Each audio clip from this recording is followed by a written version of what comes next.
እዛ ንእሽቶን መዓዛኣ ዘገርም ቅመም ክሳብ ክንደይ ተኣምር ከም እትሰርሕ ሓሲብኩምዎ ዶ ትፈልጡ?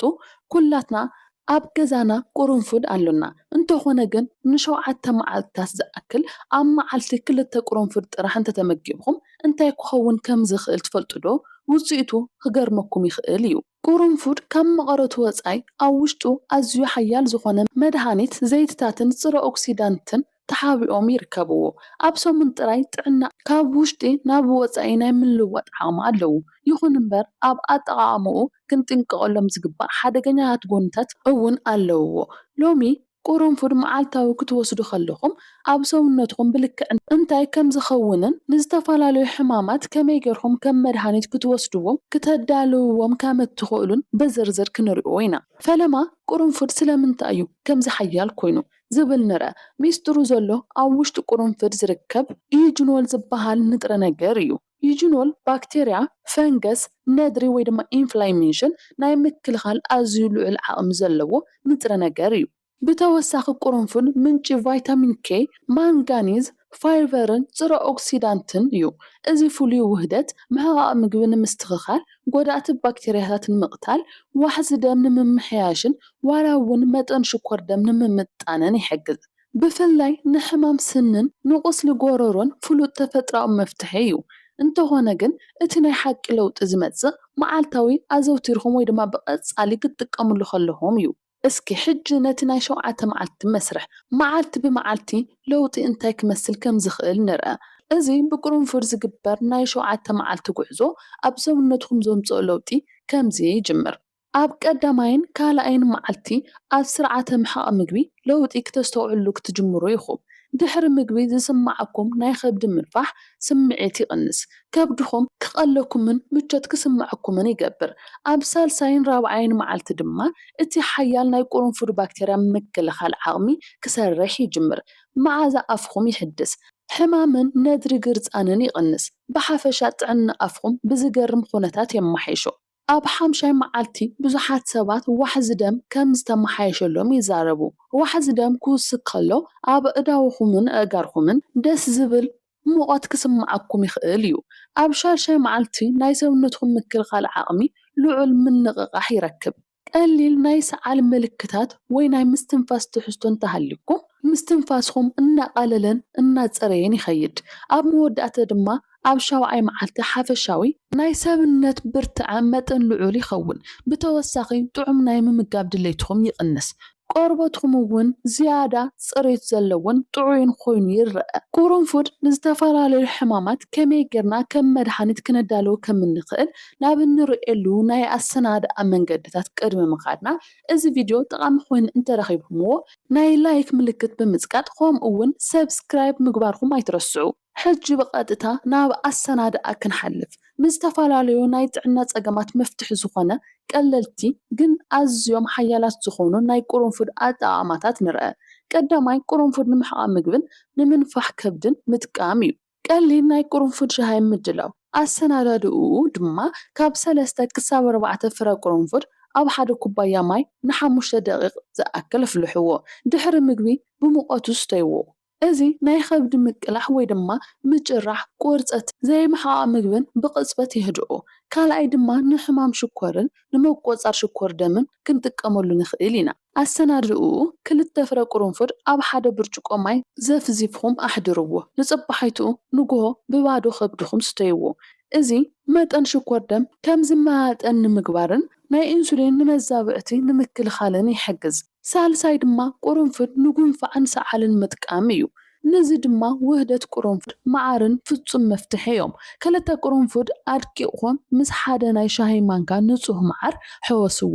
ቅድሚ ምድቃስኩም ውሰድዎ። ጎረሮኹም ይጸሪ፣ ሰዓል ይህድእ፣ ከምኡ እውን ኣተነፋፍሳኹም የተዓራሪ። ራብዓይ ቁርንፉድ ንሕማም ስንን ንጸገም ግርጻንን ምጥቃም እዩ። ነዚ ድማ ናይ ቁርንፉድን ግርጻንን ምጥቃም ይከኣል እዩ። 2 ጠብታ ናይ ቁርንፉድ ዘይቲ ምስ ሓደ ናይ ሻሂ ማንካ ናይ ኮኮናት ዘይቲ ሕወስዎ። እዚ ውህደት ኣብቲ ዘሕምመኩም ስኒ ወይ ግርጻን ብስቕታ ቀብእዎ። ንሕማም ናይ መደንዘዝ ባክቴርያ ናይ ምጥፋእ ብቕዓት ኣለዎ። ሓምሻይ ቁርንፉድ ንቁርጥማትን ንሕማም መጋጥምትን ነዚ እውን 2 ናይ ሾርባ ማንካ ናይ ኦሊቭ ዘይቲ ኦሊቭ ኦይል ኣውሊዕ ኣቢልኹም 5 ዝተወቐጠ ቁርንፉድ ወስኹሉ። እቲ ዘይቲ ነቲ ናይ ቁርንፉድ ንጥረ ነገር ምስ መፅዮ ነቲ ቁርንፉድ ኣፅሊልኩም ኣውፅእዎ። ነዚ ዘምውቕ ዘይቲ ኣብቲ ዘሕመኩም መጋጠሚ ወይ ብርኪ ቅብእዎ። ዋሕዚ ደም ብምምሕያሽ ነድሪ ወይ ድማ ሕብጠት ይቕንሱ። ሻድሻይ ድማ ቁርንፉድ ንጥዕና ልብን ንዋሕዚ ደምን ምጥቃም እዩ። 2 ቁርንፉድ ሓደ ቀጢን ዝንጅብልን ን5 ደቂቕ ኣፍልሑ እሞ ንግሆ ስተይዎ። እዚ ደም ኣብ ሰውነትኩም ብቐሊሉ ከም ዝዘዋወር ይገብር። ሰውነትኩም ሙቐት ከም ዝስምዖ ይገብር። ከምኡ እውን ልቢ ይሐይእ። ሻውዓይ ቁርንፉድ ንሓፈሻዊ ምክልኻል ሕማምን ንብርትዐ ሰብነትን ነዚ ድማ ውህደት ቁርንፉድን ቃርፋን ክተዳልዉ ትኽእሉ ኢኹም። 2 ቁርንፉድ ቁሩብ ናይ ቃራፋ ዕንጨይቲ ብሓባር ምጥሓን ነዚ ሓያል ሕሩጭ ኣብ እትሰትይሉ ጽማቕ ዓተር ወይ ቡን ብምውሳኽ ምክልኻል ዓቕሚ ሰውነትኩም መዓልታዊ ክትዕብዩ ትኽእሉ ኢኹም። ሻምናይ ድማ ንጭንቀትን ድብርትን ናይ ቁርንፉድ መዓዛ ሕክምና ምጥቃም ይከኣል እዩ።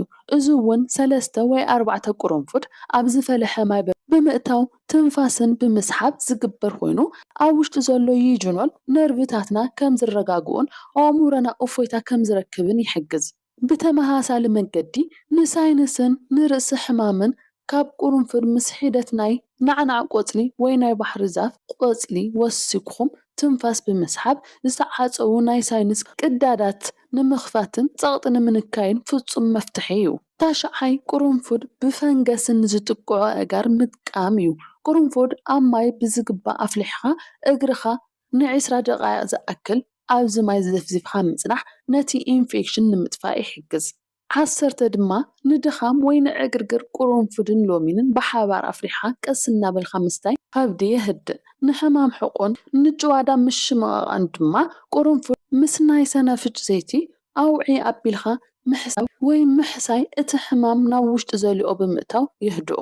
ናይ ጎሮሮ ሕማም እንተሃሊኩም ድማ ብቁርንፉድን ብጨውን ማይ ምጉጽማጽ ባክቴርያ ብምጥፋእ ቁልጡፍ እፎይታ ይህብ። ተዘክሮን ትኹረትን ንምውሳኽ ድማ ቁርንፉድ ምስ ፀባ ሓዊስኻ ምስታይ ንንቕሓት ኣእምሮ ኣዝዩ ጠቓሚ እዩ። ብተወሳኺ መዓዛ ኣፍ ንዘሸገረኩም ሰባት ሓደ ፍረ ቁርንፉድ ኣብ ኣፍ ውሽጢ ሒዝኻ ምጽናሕ ልክዕ ከም ማስቲካ ንውሕ ሰዓታት ንጽህና ኣፍና ይሕሉ። ኣብ መወዳእታ ክትገብርዎ ዝግባእ ጥንቃቄታትን መጠንቀቕታትን ክነግረኩም። ቁርንፉድ ኣዝዩ ጠቓሚ እንተኾነ እውን ኣብ ኣጠቓቕምኡ ልዑል ጥንቃቄ የድሊ። ኣብ መዓልቲ ካብ 2 ክሳብ 5 ፍረ ቁርንፉድ ንላዕሊ ፈጺምኩም ኣይትውሰዱ። ምክንያቱ መጠኑ ክበዝሕ ከሎ ከብዲ ክርብሽ ይኽእል እዩ። መድሃኒት ፀቕጢ ደም እትወስዱ ሰባት ደም ናይ ምፍሳስ ሓደጋ ከጋዶ ስለ ዝኽእል ቁርንፉድ ካብ ምጥቃም ክትቁጠቡ ይግባእ። ጥኑሳትን ዘጥብያ ኣዴታትን ድማ ቅድሚ ምጥቃምን ግድን ሓኪመን ክውከሳ ኣለወን። ቁርንፉድ ክትጥቀሙ ከለኹም ኩሉ ግዜ ዘፍዚፍኩም ወይ ብዝግባእ ጥሒንኩም እምበር ከም ዘለዎ ብንቁፁ ኣይተውሓጥዎ። እዚ ንናይ ከብድኩም መንደቕ ክጎድኦ ወይ ኣብ ከባቢ ጎረሮኩም ፀገም ክፈጥር ይኽእል እዩ። ብሓፈሻ መዓልታዊ 2 ቁርንፉድ ንሰሙናት ምውሳድ ምሕቓቕ ምግቢ ከም ዝስተኻኸል፣ ምክልኻል ሕማም ከም ዝውስኽን፣ ሽኮር ደም ከም ዘረጋግእን ይገብር።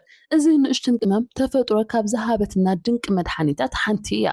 ቁልፉ ዘሎ ግን ብኣግባቡን ብዘይ ምቁራፅን ምጥቃም እዩ። ናይ ሎሚ ቪድዮ እዚ ይመስል። ቪድዮና እንተተመችኩም ላይክ ከምኡ እውን ሰብስክራይብ ግበሩ። ጥዕና ይሃበለይ። ቻው